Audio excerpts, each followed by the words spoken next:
Before we get into today's edition of Just the Truth, let me tell you about the latest special from Michael and Dale at MyPillow. The standard MyPillow, normally $49.98 for a limited time only, just $14.88 with promo code Joey. Go to MyPillow.com, click on the radio listener specials, and see all the specials. There's a limited quantity of just 10 at this special price. That's $14.88 with promo code Joey. Thanks for joining me in the PhD Weight Loss Studio. To lose weight for the last time, visit myphdweightloss.com. Welcome in as we start a new week here. Thanks for the text and some of the emails I got on Friday. You had a question about evidently the updated podcast did not load on time. There was a quirk, and so you were getting Thursdays instead of Fridays. That was updated sometime over the weekend, so the new one is in there. If you missed it, go back and listen. You'll find it, but sorry for that. Sometimes I have no control over the maintenance issues with my host, and I'm told that tonight there's going to be another update, so hopefully tomorrow will be fine, but there could be another delay tomorrow, so just a heads up on that. But again, I did get your emails and your texts. I didn't respond to every single one of them. There were a lot of them, but I appreciate your concern on that. But I think we're back on track for sure. Southern California is still being consumed with the wildfires as the number of people affected grows along with the death toll. Fire officials yesterday said in an afternoon news conference that they'll be using cadaver dogs to find additional victims of the wildfire. We have the latest details for you. Also, California Governor Gavin Newsom has activated an additional 1,000 National Guard soldiers to assist in the response to the wildfires, as other states are sending help, and even Ukraine has offered to send some soldiers to help out in the recovery and in the search for survivors as well. We have all those details for you. Former Trump attorney Michael Cohen, remember him? He is publicly urging President Joe Biden to grant him a presidential pardon, citing concerns about potential prosecution under President-elect Donald Trump. Cohen, of course, served 3 years in prison for various federal crimes. He claims that Biden has a moral obligation to protect critics of Donald Trump, just as he pardoned his son Hunter Biden earlier this year. A parody video of the conversation between Donald Trump and Barack Obama at former President Jimmy Carter's funeral has gone viral. Have you seen it? We have the video for you to decide. And the South Carolina General Assembly goes back into session this week, and there's a lot of work to do. The Palmetto Promise Institute has some key legislation they'll be monitoring. Dr. Orrin Smith, a senior fellow with Palmetto Promise, joins us today to discuss the top 4 areas they'll be focusing on this session. I told you we'd be back. And ye shall know the truth, and the truth shall make you free. It's Joey Hudson. I wanted to name it the Joey Hudson bill, but they don't allow you to put names on bills. But I wanted to call it the Joey Hudson bill because I know that one's been near and dear to you for a number of years. That's how it's done. Let your voice be heard. And the truth shall set you free. Here's Joey Hudson. Give you a quick update of what we know about the wildfires that continue in Southern California. California officials held a news conference yesterday briefly discussing their efforts to use cadaver dogs to find additional victims in the Los Angeles area wildfires. Los Angeles County Sheriff Robert Luna hinted that he expects to find more bodies, sadly. The Los Angeles County Coroner's Office and the Los Angeles County Fire Department are using cadaver dogs doing grid searches, Sheriff Luna said. I don't expect good news from those. We'll keep people updated. And we have an update on the missing and those expected dead. We'll give you some of those in just a moment. First, California Governor Gavin Newsom has activated an additional 1,000 National Guard soldiers to assist. The additional soldiers bring the total number of troops to about 2,500. They're fighting fires, ensuring that the public safety of communities is maintained as best they can. Newsom said that in a statement, the men and women of the California National Guard have been on the ground since day one, not only fighting fires, but also assisting with public safety in communities devastated by these fires. We thank them for their efforts to keep our community safe. Also, Newsom issued an executive order yesterday removing some regulatory hurdles and red tape in an effort to help people impacted by the wildfires to rebuild their homes and their businesses faster.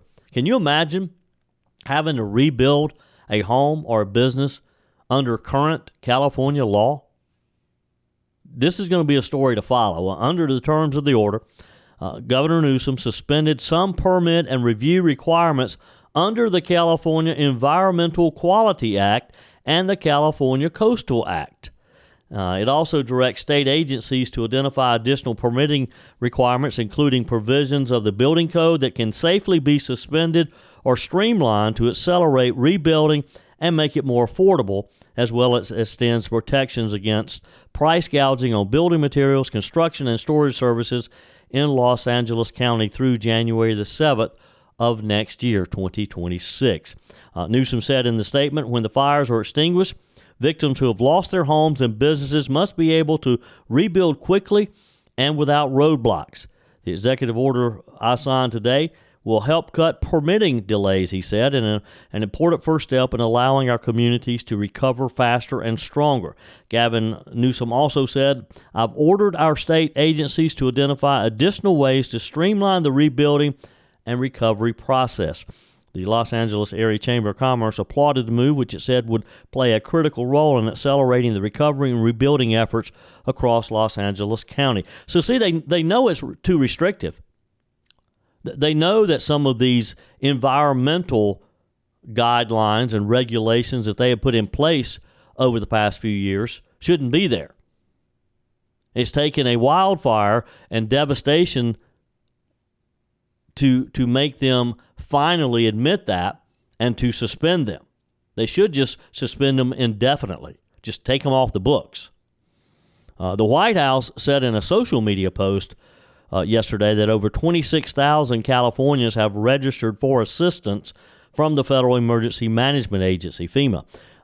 The post said, as of this afternoon, more than 26,000 people have registered for FEMA assistance made available by President of the United States major disaster declarations for California.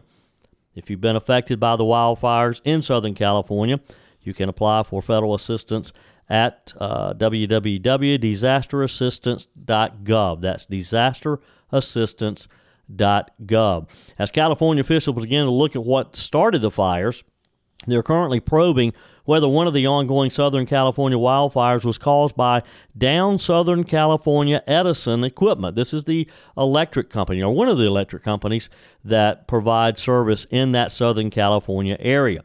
SCE reported a fall in power line on Tuesday night at 10:11 p.m., roughly 1 minute after the Hearst fire started in Sylmar, according to Fox Weather. SCE does not currently know if the damage occurred before or after the Hearst fire started. On Friday, the company submitted a report that authorizes a government entity to investigate whether the infrastructure owned or operated by the utility caused a wildfire. Reports on the number of missing and those who tragically lost their lives are now starting to come in.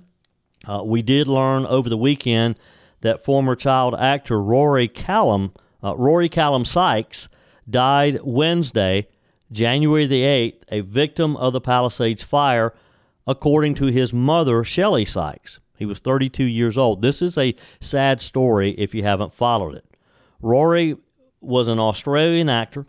He was born blind with cerebral palsy. He starred on the British television show Kitty Capers. In addition to his work in front of the camera, Rory also served as a motivational speaker and helped form the Happy Charity organization with his mom. Sykes attempted to evacuate their Malibu home when the Palisades fire ignited, only to have difficulty retrieving emergency services due to limited resources, including power.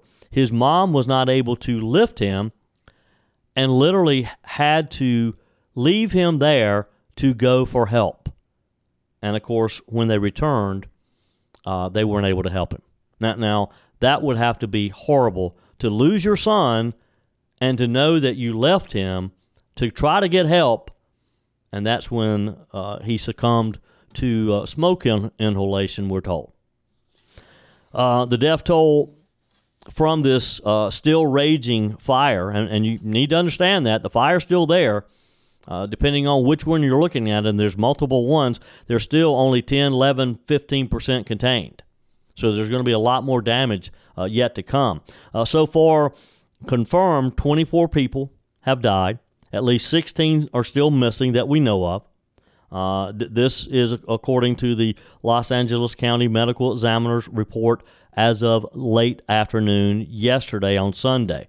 The majority of the victims, 16, were killed in the Eaton fire, while 8 were killed by the Palisades fire, the two largest of the fires that's literally devouring that county.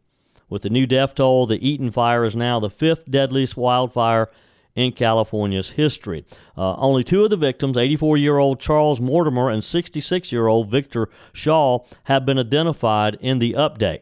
Mortimer died in the hospital of smoke inhalation and thermal injuries, and Shaw died of the same cause outside his Altadena home, according to the medical examiner.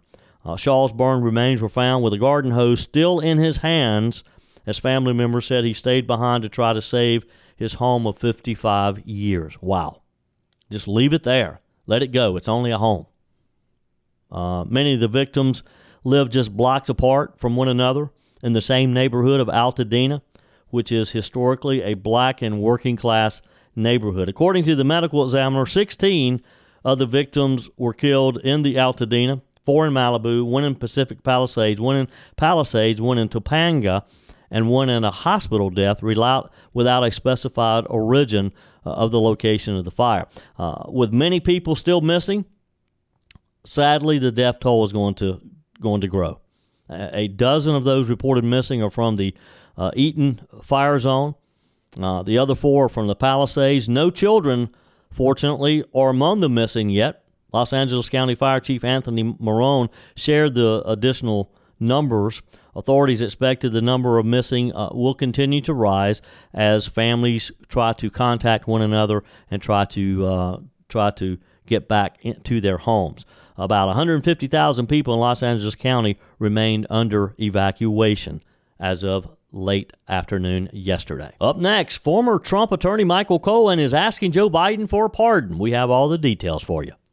Your comments are welcome on the Furman Ford text line, 864-477-JOEY. That's 864-477-5639. Emails always welcome, joey@joeyhudson.com. There's a lot of talk about making America great again, and it begins with making America healthy again. Dr. Ashley Lucas and her team at PhD Weight Loss are at the forefront to educate and guide you to be your best self. The millions being spent in propping up Big Pharma are astounding, only to create long-term dependency and harmful side effects. Let's take a natural approach that isn't connected to a pharmaceutical company's bottom line. The coaches at PhD Weight Loss will show you how. The entire program is centered around science and nutrition, a proven roadmap that has helped over 8,000 clients lose over 331,000 pounds. You'll learn what to eat and when, how to quiet cravings, and finally get rid of that belly fat. Plus, you'll never take a medication.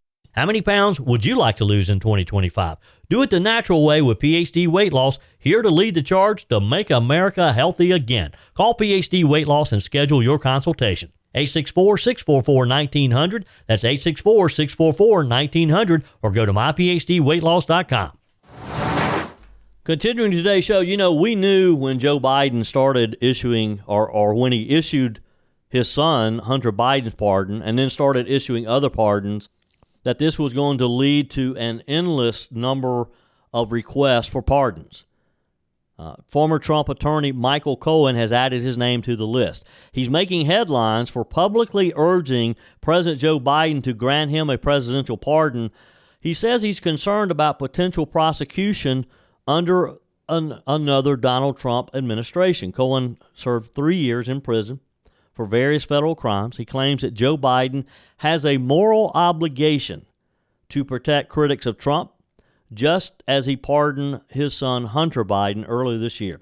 Cohen warned on MSNBC's The Weekend that Trump's prior actions indicate he will pursue retribution against perceived enemies if he is given the chance. He said everything that Trump said he intends to do, he actually intends to do, Cohen remarked, referencing the president-elect's track record.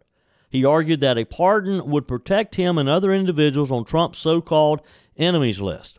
Why don't we just do a blanket pardon, Joe? Anybody who perceives themselves as a Trump enemy, just put your name on the list. Wow. Cohen contended that Biden's pardon of Hunter created a precedent, which I guess he has an argument there. He said, I believe that Joe Biden has the same responsibility to me that he had to his own son. When challenged by MSNBC host Simone Sanders, who noted the personal nature of Hunter Biden's pardon, Cohen retorted, "I'm somebody's son also."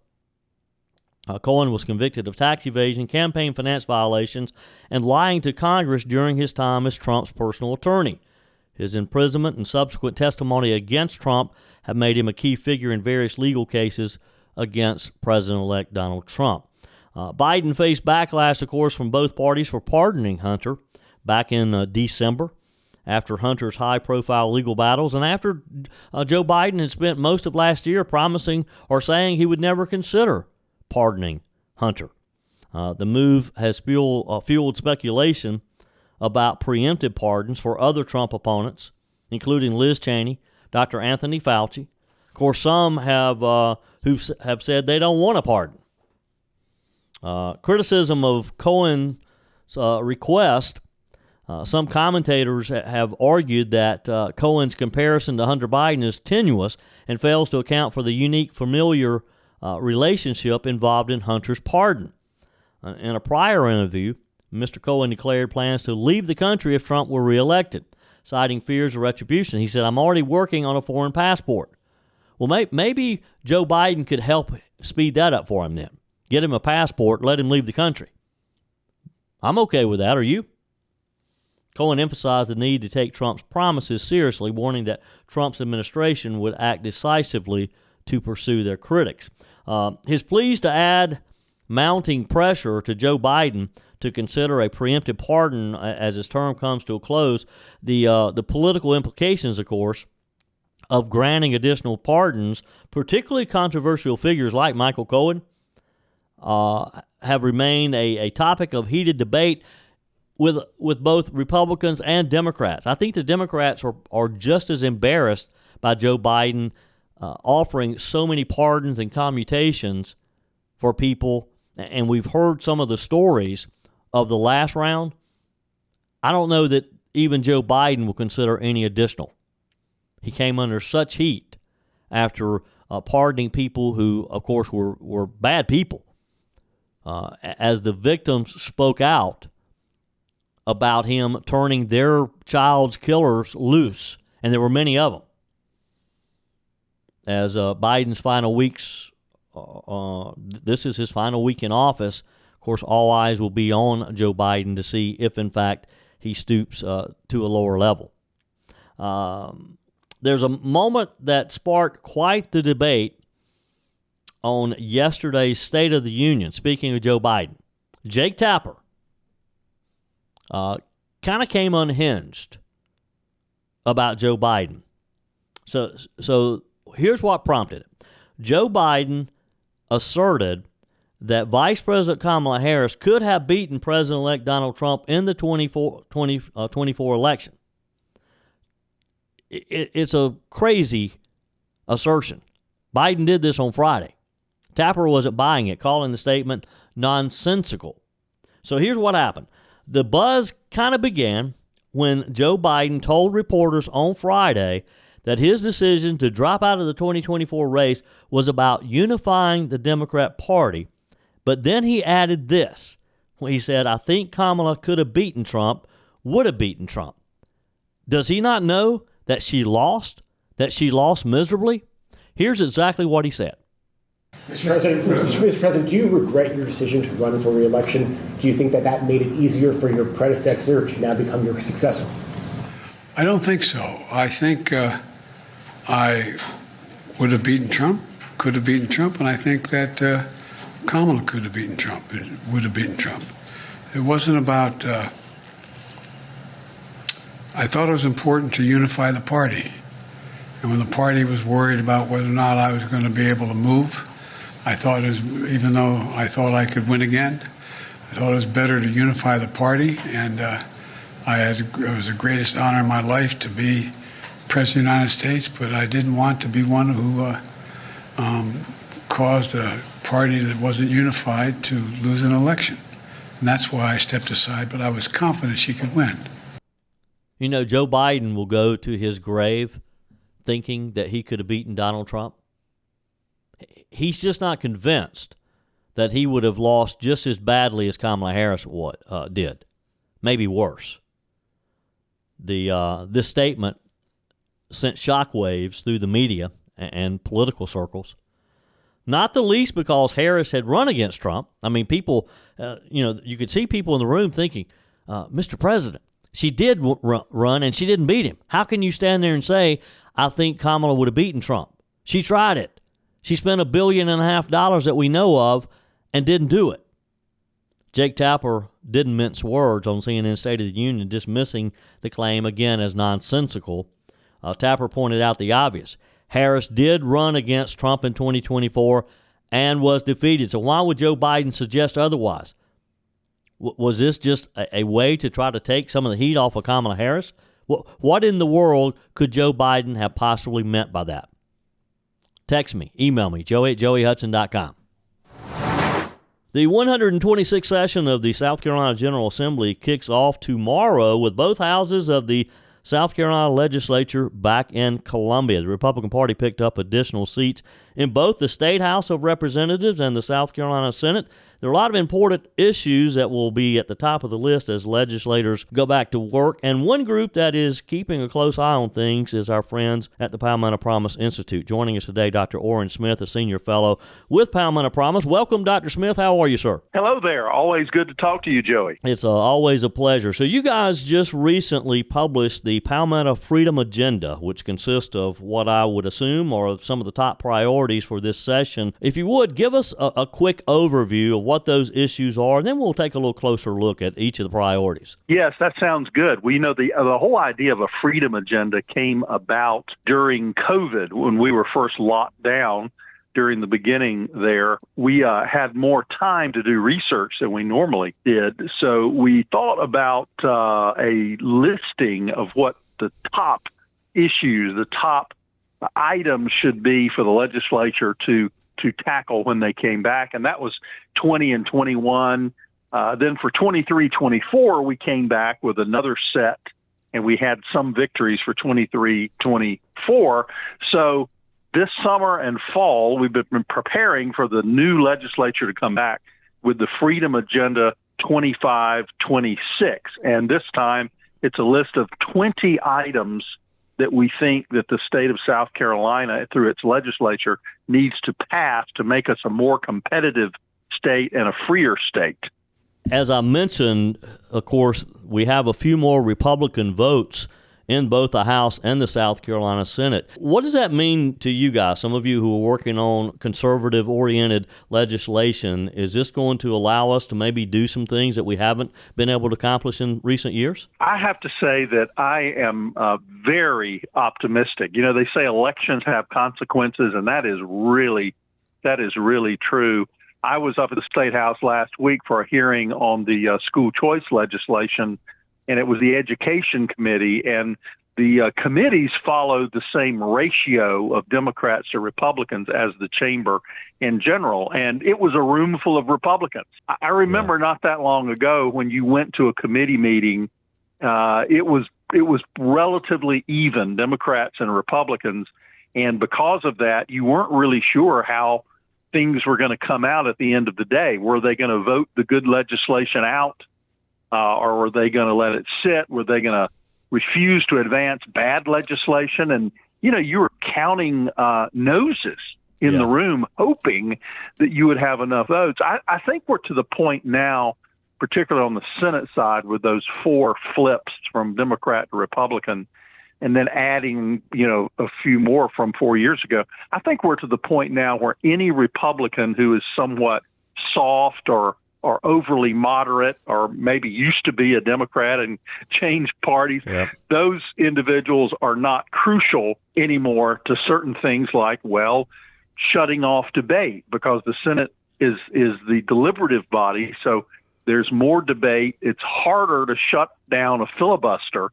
But now the Republican caucus, they can spot a few. Yeah. They can say, the moderate, the conservative Republicans, there's enough of those to shut down a filibuster and then get to a vote. So I predict it's going to be very, very transformative if the Republican leadership can keep everyone on the bus. Yeah. and not allow too much division to take place. We've seen that in Washington for sure, and I hope we don't get too far down that road in South Carolina so that we can get some of these agenda items done. Sure. With us today, Dr. Orrin Smith with the Palmetto Promise Institute. For additional information, go to palmettopromise.org, and you can see a lot of the good work that this group has done. All right, so let's jump in and just give us, now you mentioned education. Education is on your list. You've got several initiatives that you want to see in education. Let's talk about those. Absolutely. Palmetto Promise Institute really cut its teeth during our founding on education. I was one of the co-founders along with Senator Jim DeMint and Ellen Weaver, who is now the state superintendent of education. On the education front, the two leading items are both related to school choice or education freedom, depending on how you want to entitle it.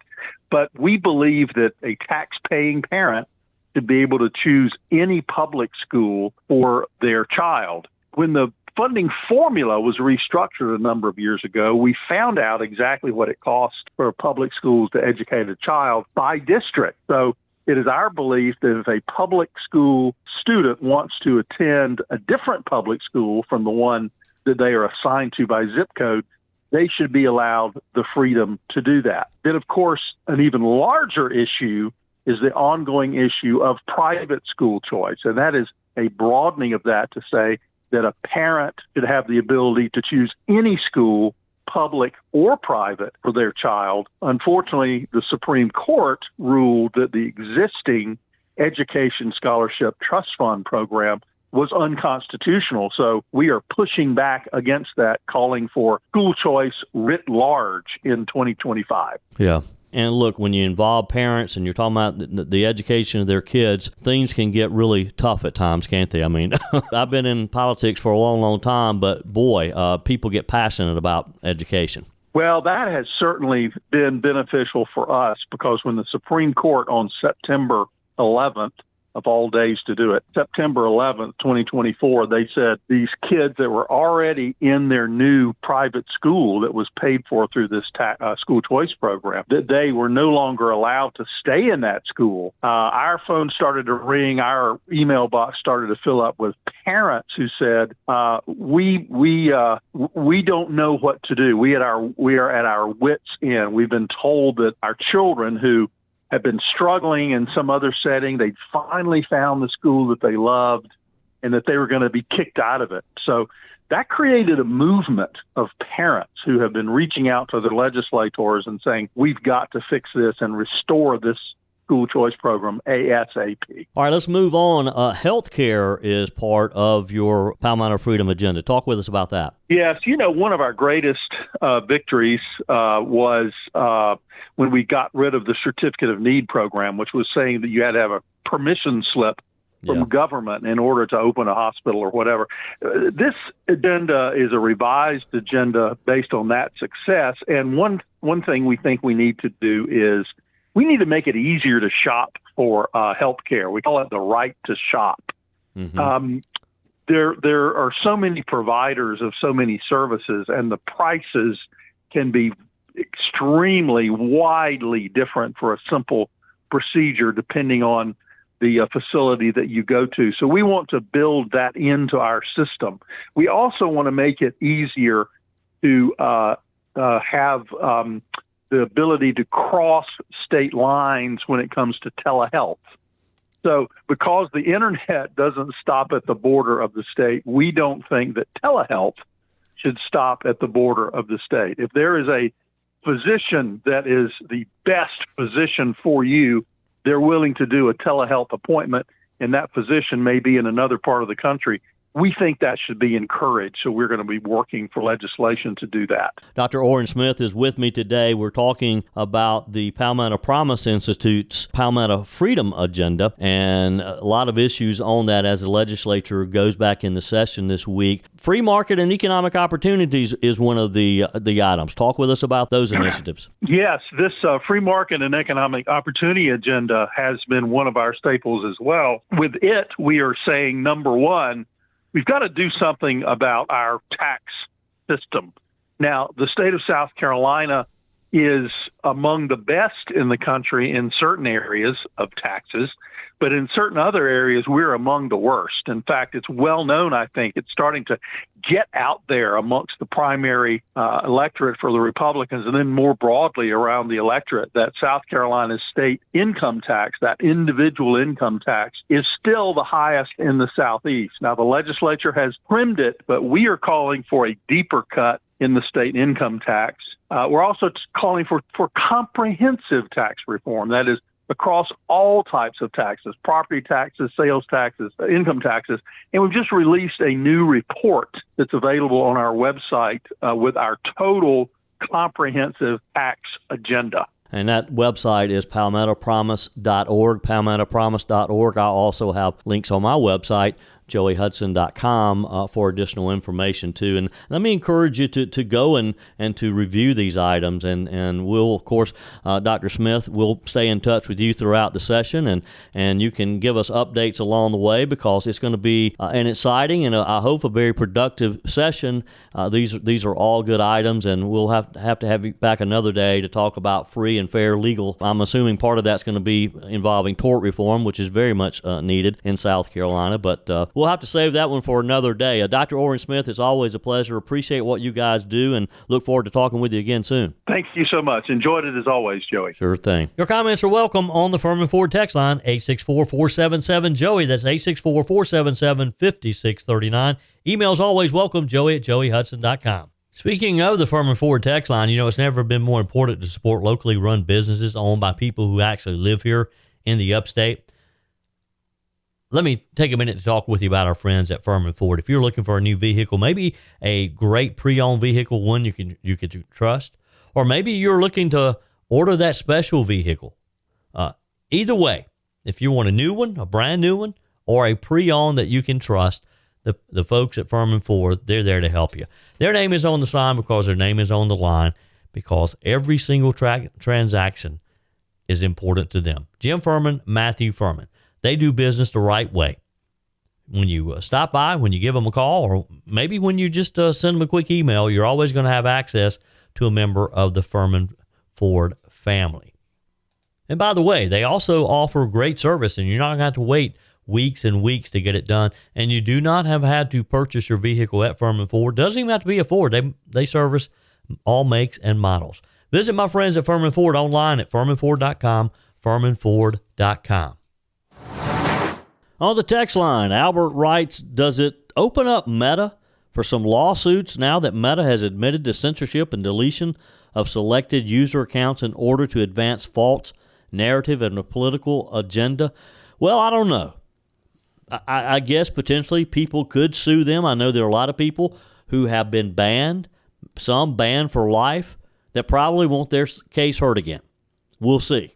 It could potentially lead to some, but I've got a feeling that with Mark Zuckerberg's new attitude, he's going to go out of his way to avoid these.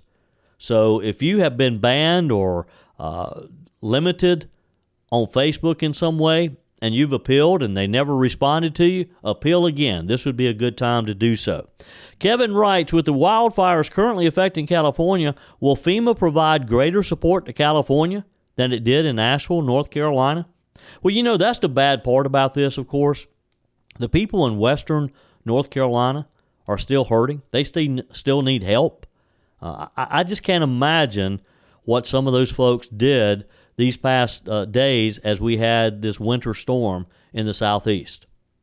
And yes, all the news media is focusing on the wildfire now, and I'm afraid that this will hurt some of the fundraising and some of the focus on western North Carolina. But we can't let that happen. We need to keep our friends in western North Carolina top of mind and continue to help as we can.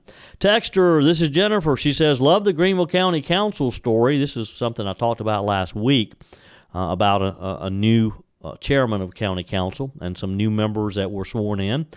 She says, the new leadership and the anti-development movement, which is so out of control in upstate South Carolina now, just drive around. It's everywhere, she says. There's a lot to say about that, but I have a question that concerns me a little. Do you think that egos will bump into each other in the new White House administration, i.e. Ramaswamy and Musk.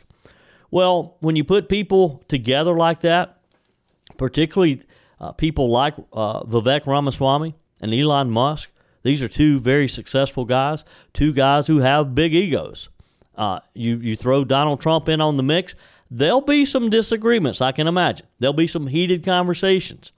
But I believe they all have the same goal in mind, and that's just part of the process sometimes, getting to that solution. In case you missed it, Trump shared a spoof of his now viral conversation with former President Barack Obama during Jimmy Carter's funeral. You remember that last week? Did you see that reported? We talked about it a bit on Friday, I guess it was. The video added fake audio to their exchange, turning a moment of speculation into a comedy sketch that has different reactions across the political spectrum. So let me set the stage for you here. Last Thursday, some of the biggest names in American politics gathered at the National Cathedral in Washington to honor and remember the late President Jimmy Carter. Among them were Trump, Obama, the Clintons, and, of course, Vice President Kamala Harris. I think even Al Gore. I think I saw Al Gore in there, too. What caught everyone's attention, though, was a seemingly friendly and animated chat between Donald Trump and Barack Obama. You've probably seen some of the video of that. If you haven't, go back and find it. Just search for it.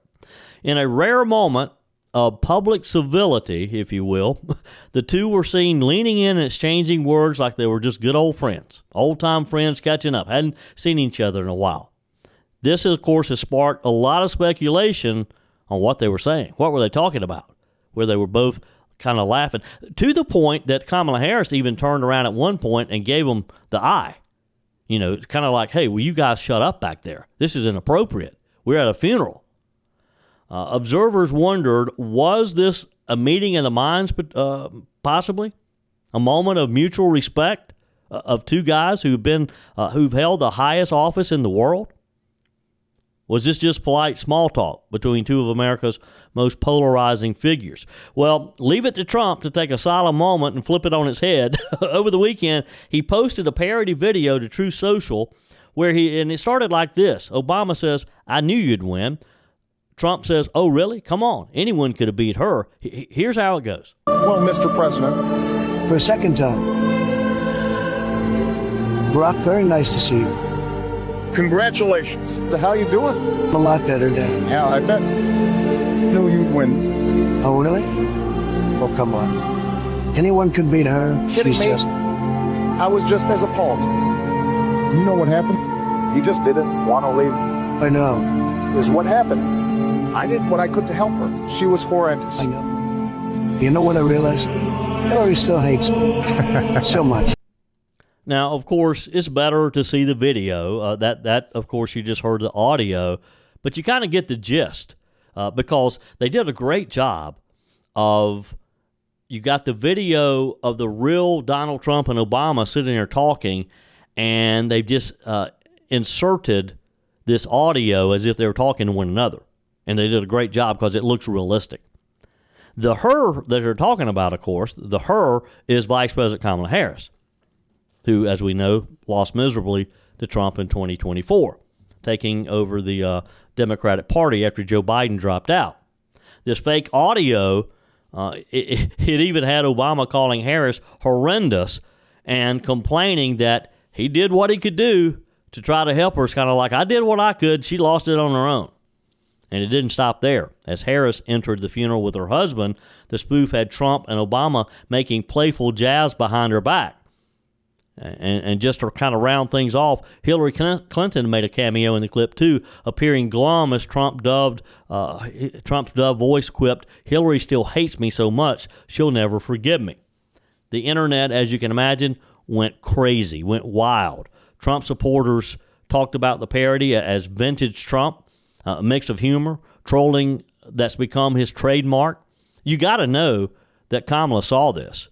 She'll never admit it. She'll never say that she did. She won't acknowledge that. But you know she has, because it's been all over the internet. Memes flooded social media, with some calling it the funniest thing Trump's posted in years. Critics, however, those Democrats, they see it differently. Many felt that the video was inappropriate, given the somber setting of a funeral. Now, the funeral hadn't started yet. I mean, this was as people were arriving and finding their seats and sitting down when the two of these guys were talking so. Others called it just another example of Trump using humor to deflect from deeper political issues. Regardless of the reason, it was funny. And again, I'd love to know what Kamala Harris really thinks of it. We'll never know that.